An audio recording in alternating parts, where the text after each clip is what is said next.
নমস্কাৰ যিসকল ছাত্ৰ-ছাত্ৰীয়ে নেকি এছএছডিআৰ পাছত কোচিং কৰি আছে সেইসকল ছাত্ৰ-ছাত্ৰীৰ বাবে আজিৰ ভিডিঅ'টো বহুত গুৰুত্বপূৰ্ণ। অৱশেষত মুখ্যমন্ত্ৰী হিমন্ত বিশ্ব শৰ্মাই ঘোষণা কৰিলে যে কোচিং কৰা ছাত্ৰ-ছাত্ৰীসকলক এইবাৰ স্কুটি দিবনে নাই। আজিৰ এই ভিডিঅ'টোৰ জৰিয়তে তোমালোকে গম পাই যাবা, গতিকে ভিডিঅ'টো স্কিপ নকৰাকৈ শেষলৈকে চাবা আৰু যদি চেনেলটোত প্ৰথমবাৰ আহিছা তেন্তে চেনেলটো ছাবস্ক্ৰাইব কৰি দিয়া আৰু ভিডিঅ'টোত এটা লাইক কৰি দিয়া যাতে এনেকুৱা ধৰণৰ ইনফৰমেশ্যন ভিডিঅ'বিলাক পাই থাকা। যিহেতু মুখ্যমন্ত্ৰী হিমন্ত বিশ্ব শৰ্মাই আগতে কৈছিল যে কোচিং কৰা ছাত্ৰ-ছাত্ৰীসকলক স্কুটি নিদিয়ে বুলি। তো তাৰ পাছত ছাত্ৰ-ছাত্ৰীসকলে প্ৰতিবাদ কৰিবলৈ আৰম্ভ কৰিছিল। এতিয়া কথাটো হ'ল যে মুখ্যমন্ত্ৰী হিমন্ত বিশ্ব শৰ্মাই ছাত্ৰ-ছাত্ৰীসকলক ন্যায় দিলে নে নাই। অৱশেষত কোচিং কৰা ছাত্ৰ-ছাত্ৰীসকলৰ বাবে মুখ্যমন্ত্ৰী হিমন্ত বিশ্ব শৰ্মাই দিলে চূড়ান্ত খবৰ। যিহেতু বহুতেই কৈ আছে যে কোচিং কৰা ছাত্ৰ-ছাত্ৰীসকলক চৰকাৰে স্কুটি দিব বুলি, গতিকে তোমালোকে ভিডিঅ'টোৰ শেষত এটা পোষ্ট দেখুৱাম, সেইটো চাই পেলাই তোমালোকে ক'ব পাৰিবা যে তোমালোকে স্কুটি পাবা নে নাই। তো ছাত্ৰ-ছাত্ৰীসকল ইয়াত তোমালোকে চাব পাৰিছা যে এটা পোষ্ট, আৰু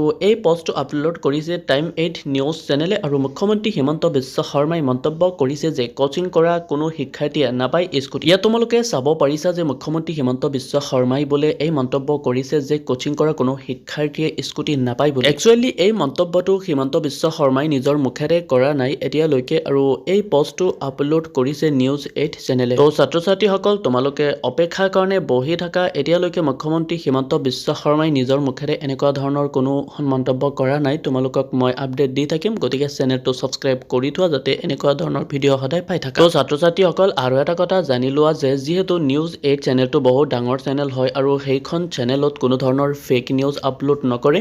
যিহেতু নিউজ 8 চেনেলে এই পোষ্টটো আপলোড কৰিছে, গতিকে এই পোষ্টটো সঁচা হ'বও পাৰে। একচুৱেলি কোচিং কৰা ছাত্ৰ-ছাত্ৰীসকলৰ সৈতে মুখ্যমন্ত্ৰী হিমন্ত বিশ্ব শৰ্মাই এই কামটো বহুত বেয়া কৰিছে। তেওঁলোক যিহেতু স্কুটিৰ কাৰণে প্ৰাপ্য, গতিকে মোৰ মতে তেওঁলোকক স্কুটি দিব লাগে।